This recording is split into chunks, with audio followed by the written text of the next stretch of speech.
Hello बच्चों, कैसे हैं आप लोग। आशा करता हूं कि आप लोग अच्छे होंगे और अच्छी तरह अपनी पढ़ाई कर रहे होंगे। इस वीडियो में हम लोग डिस्कस करेंगे IOQM 2023 का प्रॉब्लम नंबर 6। ऑलरेडी हमने उसके 5 जो पहले प्रॉब्लम्स हैं वो डिस्कस कर चुके हैं, और अगर आपने नहीं देखा है तो देख लें, और जिसने देखा होगा उम्मीद है कि आप समझे होंगे। तो ये प्रॉब्लम में क्या कह रहा है, इसमें कह रहा है कि let x be the set of all even positive integers. x एक सेट है जिसमें इवन पॉजिटिव इंटीजर्स हैं, even positive integers n। x be the set of all even positive integers n हैं x में। तो x में जो numbers हैं जो भी आएंगे वो इंटीजर्स हैं, वो इवन पॉजिटिव इंटीजर्स हैं। वो कौन है? वो n है। Such that the measure of angle of some regular polygon is n degrees. कुछ रेगुलर पॉलीगॉन्स हैं, एक कोई रेगुलर पॉलीगॉन नहीं है। जैसे 3 साइडेड रेगुलर पॉलीगॉन को हम इक्विलैटरल ट्रायंगल कहते हैं, 4 साइडेड रेगुलर पॉलीगॉन को हम स्क्वायर कहते हैं, 5 साइडेड रेगुलर पॉलीगॉन को हम रेगुलर पेंटागन कहते हैं। कोई एक नहीं है, कई हैं, ठीक है। और is an degrees, find the number of elements in x। तो x में कितने सारे एलिमेंट्स होंगे, मतलब कितने तरह के हमारे पास रेगुलर पॉलीगॉन होंगे। आप जब प्रॉब्लम के साथ आगे बढ़ेंगे तो आपको बात समझ आएगी मैं क्या कहना चाह रहा हूं। तो मान लेते हैं कि हमारे पास m साइडेड पॉलीगॉन है। मान लेते हैं कि हमारे पास m साइडेड पॉलीगॉन है, ठीक है। अब आपको पता होगा कि नंबर ऑफ साइड्स के अकॉर्डिंग जो इंटीरियर एंगल्स का सम होता है वो डिसाइड होता है। तो आपको पता होगा sum of interior angles of a polygon या ऑफ अ रेगुलर पॉलीगॉन कितना होता है? n-2। यहां पे m साइडेड पॉलीगॉन है तो क्या होगा? m-2, ठीक है। m-2 into 180 degrees. अब अगर हम यहां पे 3 पुट कर दें, 3 - 2 1 इंटू 80 डिग्रीज 180 आएगा। 4 पुट करें, 4 - 2 2 इंटू 180 क्या आएगा? 360 आएगा। इसी तरीके से m का वैल्यू आप पुट करते जाएंगे। सबसे कम कितना पुट कर सकते हैं? 3, क्योंकि 3 साइडेड पॉलीगॉन से छोटा पॉलीगॉन नहीं हो सकता है नंबर ऑफ साइड्स के हिसाब से। तो यहां पे जरूरी है कि m greater than equal to 3 होगा, क्योंकि सबसे कम नंबर ऑफ साइड्स का जो पॉलीगॉन होता है वो 3 साइडेड होता है, जिसको हम ट्रायंगल कहते हैं। और यहाँ रेगुलर पॉलीगॉन है तो सारे एंगल्स इक्वल भी होंगे, है ना, और सारे साइड्स भी आपस में इक्वल होंगे। तो ईच इंटीरियर एंगल अगर निकालें हम लोग तो क्या होगा? एक एक कितना होगा? क्योंकि हमारे पास m साइड्स हैं, m एंगल्स हैं, तो m से डिवाइड करना पड़ेगा। तो यहां कह रहा है such that the measure of the angle of some regular polygon. यहां पे एक एंगल की ही बात करी जा रही है, तो एक एंगल का वैल्यू इतना आएगा। जैसे ट्रायंगल में 180 डिग्रीज होता है, 3 एंगल्स का सम, एक का कितना होगा? अगर वो रेगुलर पॉलीगॉन है तो रेगुलर ट्रायंगल है तो 3 से डिवाइड करेंगे, 180/3 कितना आएगा? 60 डिग्रीज। अब ये जो m-2 into 180 degrees divided by m है, ये जो आएगा n, ये इवन पॉजिटिव इंटीजर होगा, दैट इज ये 2 टाइम्स समथिंग होगा। और k कैसा होगा? k हमारे पास 1 होगा, 2 होगा, 3 होगा। क्यों? क्योंकि इवन पॉजिटिव इंटीजर कह रहा है, पॉजिटिव इंटीजर की बात कर रहा है। तो k 1 पुट करेंगे तो 2 होगा, 2 पुट करेंगे तो 4 होगा, 3 पुट करेंगे तो 6 होगा। अगर निगेटिव पुट करते तो निगेटिव इंटीजर आ जाएगा, लेकिन क्वेश्चन में कहा है कि पॉजिटिव इंटीजर है, ठीक है। इतनी बात समझ आ गई। अब क्या हो जाएगा बच्चे तो क्या होगा? m-2 into 180 divided by m is equal to 2k।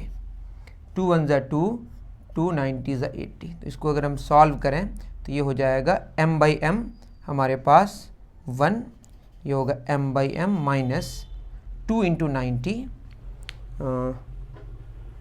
इसको कैसे सॉल्व करें हम लोग? हमारे पास हो जाएगा m इंटू 90, 90m/m माइनस 92 ज़ा 180/m इज इक्वल टू क्या होगा? k। That is mm cancel, 90 minus 180/m is equal to k। तो हमारे पास ये एक इक्वेशन आया, k और m में रिलेशन आया। आई थिंक इतनी बात आपको समझ आई होगी। और k किसके बराबर है? n/2 के बराबर, या n किसके बराबर है? 2k के बराबर। इसी बात को अब समझना है। अब देखिए यहाँ पे जो हमारे पास रिजल्ट आया 90 minus 180 by M is equal to K, तो यहाँ पे चूंकि के को क्या होना है 1 2 3 4 5 है ना, एक नेचुरल नंबर आना है, होल नंबर कह सकते हैं, है ना। तो अगर यहाँ पे नेचुरल या होल आना है तो ये तो ज़रूरी है कि 90 माइनस जो भी होगा ये नेचुरल नंबर है, इसको भी हमें नेचुरल लेके आना पड़ेगा, दैट इज m फैक्टर होना पड़ेगा 180 का, तब तो कैंसिल होके यहाँ पे एक नेचुरल नंबर आएगा। तो बात ये समझ आई यहाँ से हमें कि m मस्ट बी या m शुड बी, जो लिखना चाहें m is a factor of, ये क्या इंप्लाई कर रहा है, m is a factor of कितना 180। अब m अगर फैक्टर है तो m के क्या क्या फैक्टर्स होंगे, m के फैक्टर्स क्या क्या होंगे अगर हम निकालें,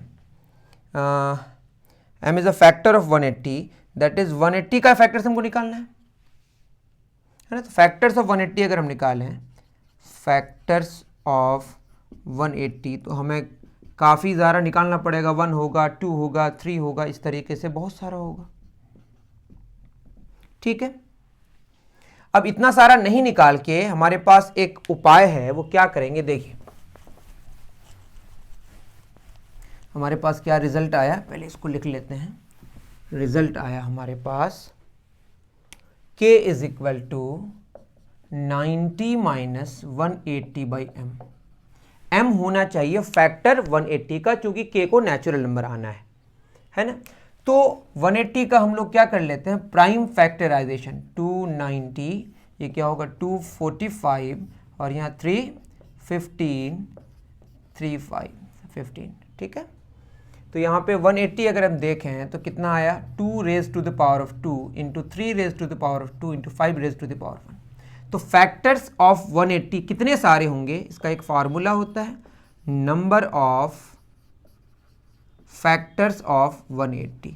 ये निकाल के देखें तो यहाँ पे जितना पावर है, जो प्राइम नंबर्स हमारे आते हैं उसमें एक एक जोड़ना होता है और सबको मल्टीप्लाई करना होता है। तो यहाँ प्राइम नंबर पे पावर कितना 2 आया, तो 2 + 1, यहाँ पे कितना आया 2, यहाँ पे भी क्या होगा 2 + 1, यहाँ पे 1, तो ये होगा 1 + 1, दैट इज ये कितना होगा 3 इंटू 3 इंटू 2, 3 3 ज़ा 9, 9 2 ज़ा 18।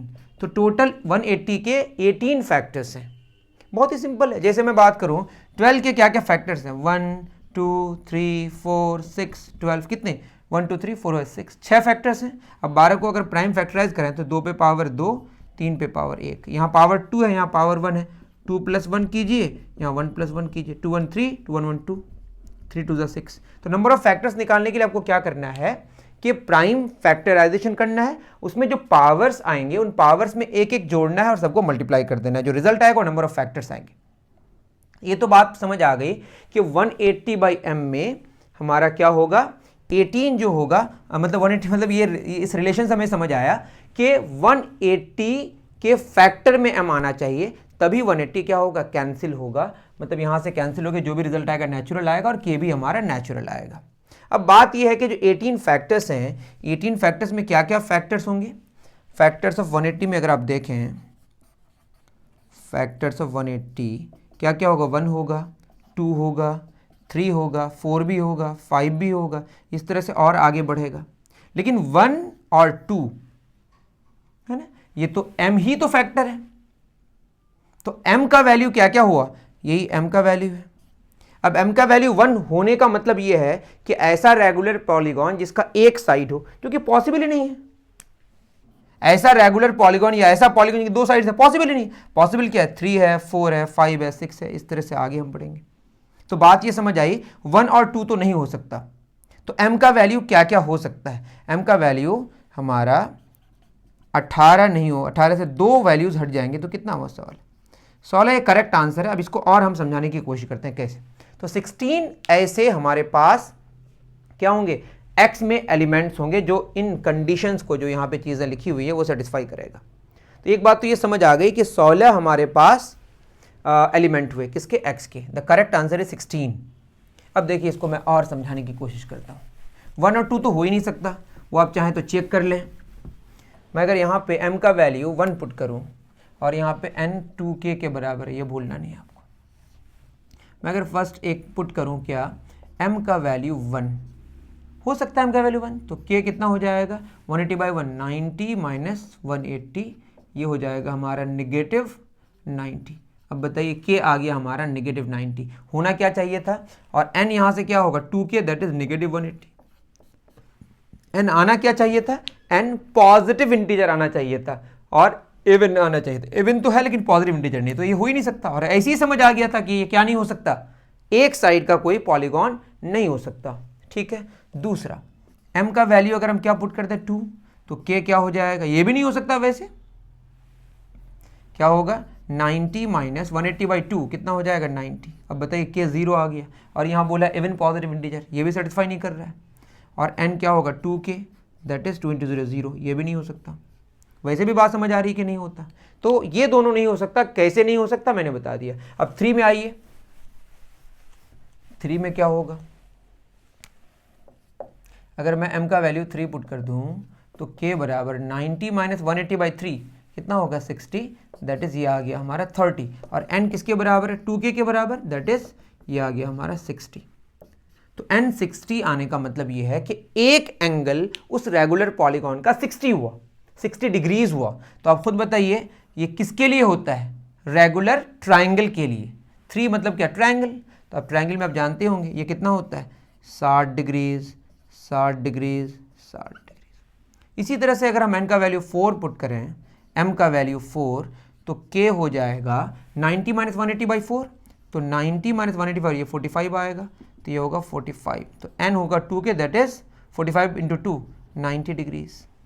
मतलब एक एक एंगल 90 डिग्रीज किसके लिए होता है, स्क्वायर के लिए, रेगुलर क्वाड्रिलेटरल के लिए। आप जानते होंगे ये 90 डिग्रीज, ये 90 डिग्रीज, ये 90 डिग्रीज, ये 90 डिग्रीज। इसी तरह से m का वैल्यू 5 लेंगे, 6 लेंगे, 7 लेंगे, तो m जो होगा 1 और 2 तो हमारा गायब हो गया, ये हो नहीं सकता क्योंकि इससे पॉलीगॉन ही नहीं बन सकता। उसके बाद देखेंगे 3 के लिए होगा, 4 के लिए होगा, 5 के लिए होगा, 6 के, जितने सारे फैक्टर्स होंगे 180 के, 6, 9, 10, उसके बाद 12, 15, 18 आप चेक कर सकते हैं। आपको चेक करना है तो मैं आपको दे दे रहा हूँ 15, 18, 20, 30 चेक भी कर लीजिएगा फैक्टर सही है कि नहीं। 36, 45, 36, 45, 60, 90, 180, 60, 90, 180, इतने सारे फैक्टर्स हैं। 1, 2, 3, 4, 5, 6, 7, 8, 9, 10, 11, 12, 13, 14, 15, 16, 17, 18, जिसमें 1 और 2 एक्सक्लूड हो गया। क्यों, क्योंकि इससे पॉलीगॉन ही नहीं बन सकता। 3 का देख लिए, 4 का देख लिए, आप इसी तरीके से 180 का देख सकते हैं।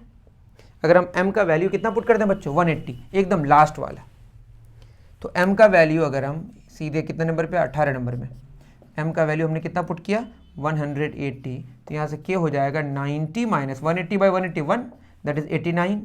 तो यहाँ से हमारा n आएगा 178 डिग्रीज। मतलब एक एक एंगल कितना आया 178 डिग्रीज। और कितना कैसा पॉलीगॉन है ये 180 sided polygon, 180 sided regular polygon. ठीक है, तो कौन कौन सा आंसर होगा 3 sided regular polygon, 4 sided regular polygon, 5 sided regular polygon, 6 sided regular polygon, जिसको हम हेक्सागोन कहते हैं, 9 sided regular polygon, 10 sided regular polygon, dash dash dash 180 sided regular polygon. तो इतने सारे हमारे पास x में एलिमेंट्स हुए। तो x में एलिमेंट्स क्या क्या हुए आपको अब बात समझ आ गई होगी। x में सबसे पहला एलिमेंट अगर हम देखें तो x में एलिमेंट हुआ सबसे पहला n का वैल्यू कितना आया था 60 डिग्रीज। उसके बाद क्या आया था 90 डिग्रीज। उसके बाद चलते चलते चलते लास्ट में कितना आया हमारा 178 डिग्रीज। तो ये सारे हमारे पास x में एलिमेंट्स हुए। और ये टोटल कितने एलिमेंट्स हुए, ये देर आर 16 एलिमेंट्स। 2 क्यों हटे आपको मैंने समझाने की कोशिश की, उम्मीद कर रहा हूं कि आप समझ पाए होंगे। ठीक है, मिलते हैं फिर इसी तरह के इंटरेस्टिंग क्वेश्चंस को लेकर, प्रॉब्लम्स को लेकर नेक्स्ट वीडियो में, और उम्मीद करूंगा कि क्वेश्चन नंबर 7 भी मैं जल्दी से जल्दी लेके आऊँ। ठीक है, मिलते हैं, थैंक यू वेरी मच।